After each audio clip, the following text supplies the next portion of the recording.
ইসলামী আন্দোলন বাংলাদেশ আমাকে এখানে প্রার্থিতা দিয়েছে। আল্লাহর জাতের কসম করে বলছি, সম্পদের লোভে নয়, ক্ষমতার লোভে নয়। 34 বছর ধরে আমি মহাদেবপুর বদলগাছিতে ওয়াজ করি, গোটা বাংলাদেশে ওয়াজ করি। মানুষের লিপ্সা থাকে তিনটা: নারী, গাড়ি, বাড়ি। জবাব দেন তাড়াতাড়ি। আপনারা দেখতেছেন আমি প্রায় 20 বছর ধরে এসি গাড়িতে ঘোরাফেরা করি। আমার গাড়ির আর লোভ নাই। বাড়ি আল্লাহ দিলে 3 তলা ভিত দিয়া বাসা আমার হয়ে গেছে, আমার নাতি পুতিও হয়ে গেছে। আজকে আমি কেন নির্বাচনে আসলাম, এ আলোচনাটা অনেকেই করেছেন। আমি শুধু এতটুকু বলবো, আমরা যখন মসজিদে ইমাম রাখি তো তখন দেখি যে ইমাম সাহেবের দাড়ি ঠিক আছে কিনা। কথা বলেন। ইমাম সাহেবের তেলাওয়াত ঠিক আছে কিনা, চলাফেরা ঠিক আছে কিনা, এবং মানুষের সঙ্গে উঠা বসা ভালো কিনা। যদি হয় তাহলে আমরা মানতে রাজি। কিন্তু 2টা থানার ইমাম যখন নির্বাচিত করার সময় আসে, তখন আমরা 1 টোপলা জিলাপি খাইয়া 500 টাকার লোভে মদ আর গাঁজা জুয়ারুদেরকে আমরা ইমাম বানাই দিই। আল্লাহর জাতের কসম করে বলছি, ইসলামী আন্দোলন বাংলাদেশ মহাদেবপুর বদলগাছিতে যদি নির্বাচিত হয়, আপনাদের কাজের জন্য 1টা পয়সা ব্যয় করতে হবে না। আমি কথা দিলাম। আমি মুসলমান হিসেবে আমার প্রথম দায়িত্ব হলো ধর্মীয় প্রতিষ্ঠানগুলোর দিকে নজর দেওয়া। আমি অনেক জায়গায় গিয়েছি, বদলগাছির অনেক জায়গায় গিয়েছি। প্রায় 2 লক্ষাধিক ভোটারদের সঙ্গে আমি সাক্ষাৎ করেছি। আমি তাদের মনোভাব দেখেছি যে এইবার মানুষ চায়, 53 বছর ধরে নৌকা, নাঙ্গল, ধানের শীষ অনেক হয়েছে দেখা, এবার বাংলার মানুষ দেখতে চায় পীর সাহেব চরমনায়ের হাত পাখা। আমি 2 লক্ষাধিক মানুষের সঙ্গে সাক্ষাৎ করেছি। মিডিয়া প্রচার হবে।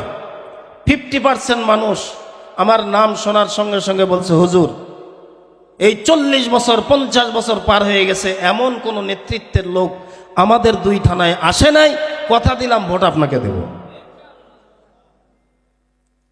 25% লোক বলেছে যে হুজুর আমরা শুনতেছি ইসলামী দলের একটা জোট হয়ে একটা মার্কা থাকবে, যদি 1 মার্কা হাত পাকায় আসে আমরা হাত পাকায় ভোট দেব, যদি দাড়িপাল্লা আসে দাড়িপাল্লাই ভোট দেব। আমিও তাদেরকে বলেছি, যেহেতু কেন্দ্র সিদ্ধান্ত নিচ্ছে ইসলামের পক্ষে একটা বাক্স থাকবে, এবারে অন্তত বাংলাদেশের মানুষ ইসলামের পক্ষেই ভোট দেবে ইনশাআল্লাহ।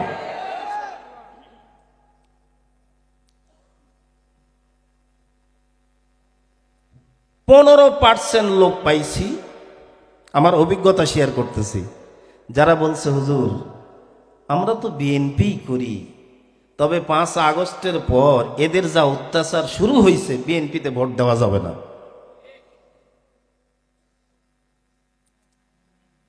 5% লোক যারা দুটানায় আছে যে হুজুর নির্বাচন আসুক, কাতে যে ভোট দিব আমরাও জানি না, যেদিকে ভারী সেদিকেই চলে যাব তাড়াতাড়ি।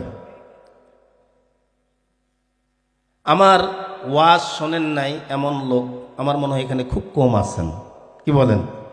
কাছে আমার নানার বাড়ি ঘোংরা, পীরগঞ্জ, সব জায়গাতে আমি প্রতি বছর আজ 34 বছর ধরে ওয়াজ করতেছি। জীবনের সিংহভাগটা দ্বীনের নসিহত করতে করতে পার হয়ে গেল। একটা লোক দেখাতে পারবেন না যে বলবে যে হুজুরের কাছে আমি 1 টাকা পাবো। চ্যালেঞ্জ করলাম। এই 53 বছর বয়স আমার, দেশের বয়স 53 বছর, আমার বয়স 53 বছর। একটা লোক বলতে পারবে না যে হুজুরের কাছ থেকে 1 টাকা আমি পাবো। একটা লোক বলতে পারবে না যে হুজুর চাঁদাবাজি করেছে। একটা লোক বলতে পারবে না হুজুর সন্ত্রাসী করেছে। একটা লোক বলতে পারে না হুজুর অন্যের মাল আত্মসাৎ করেছে। আমি সারাটা জীবন ইসলামের উপরে কাটায় দিলাম। আমি শুধু দেখতে চাই, 53 বছর তো দেখলাম, যদি এই টার্মে আপনারা আমাকে নির্বাচিত করেন, আমি কথা দিচ্ছি মহাদেবপুর বদলগাছিতে কোনো চাঁদাবাজ থাকতে পারবে না। চাঁদাবাজি করে 2 কারণে, একটা হলো অর্থের অভাবে, আর একটা হলো চরিত্রগত স্বভাবে। অর্থের অভাবে যদি কেউ চাঁদাবাজি করে, আমরা কথা দিচ্ছি তাদেরকে প্রয়োজন বোধে অর্থ দিয়া তাদেরকে প্রতিষ্ঠিত করব, কর্মকাণ্ডে লাগাই দেব, যাতে করে চাঁদাবাজিতে না যায়। আর যারা স্বভাবের কারণে চাঁদাবাজি করতেছে, যদিও প্রবাদে বলে চাঁদাবাজি কোনো দলের হয় না, কিন্তু যারা চাঁদাবাজি করে তাহলে দল কেন এদের বিরুদ্ধে কথা কয় না? কথা বলেন, কথা বলেন। তার মানে বোঝা যায় ডাল মে কুচ কালা হয়। এই চাঁদা, আমার শেখে চরমনে একটা কথা বলেন যে চাঁদা তোলে পল্টনে, ভাগ যায় কোথায়? ক্লিয়ার কথা বলছি। আমি যদি 5 বছর মহাদেবপুর বদলগাছির নেতৃত্ব পাই, আমি কথা দিলাম আপনাদেরকে, মহাদেবপুর বদলগাছির কোন রাষ্ট্রীয় কর্মচারী 1 টাকা ঘুষ খেতে পারবে না। যদি ঘুষ খেতে চায় তাহলে তাকে মহাদেবপুর বদলগাছি ছেড়ে অন্য জেলায় যে ঘুষ খেতে হবে। ওই সরকারি চাকরির শেষ পর্যন্ত না দেখে আমি ছাড়ব না। পরিষ্কার কথা। সরকারের দেওয়া অর্থে যদি তোমার না চলে, তুমি দোকানদারি করে খাও। কথা বলেন। তুমি ব্যবসা করে খাও, তুমি প্রয়োজন বোধে কামলা দিয়ে খাও, কিন্তু এই জনগণের উপরে মাথায় কাঁঠাল ভেঙে তুমি খাবা, তোমার মতো কর্মচারী মহাদেবপুর বদলগাছিতে দরকার নাই। সুপ্রিয় এলাকাবাসী, সর্বশেষ একটা কথা বলি। সারাটা জীবন ইসলামের পথে কাটিয়েছি, হয়তো আর কয়দিন বাঁচব, সর্বশেষ সর্বোচ্চ না হয় 10 বছর। 53 হয়ে গেছে। আমার নবী 63 বছর বয়সে ইন্তেকাল করছেন, আমার বাবাও 63 বছরে ইন্তেকাল করছেন। আমারও বিশ্বাস আমিও মনে হয় এমন বয়সেই পাবো। তবে হায়াতের ঘড়িটা কার কখন বন্ধ হয়ে যায় বলা যায়?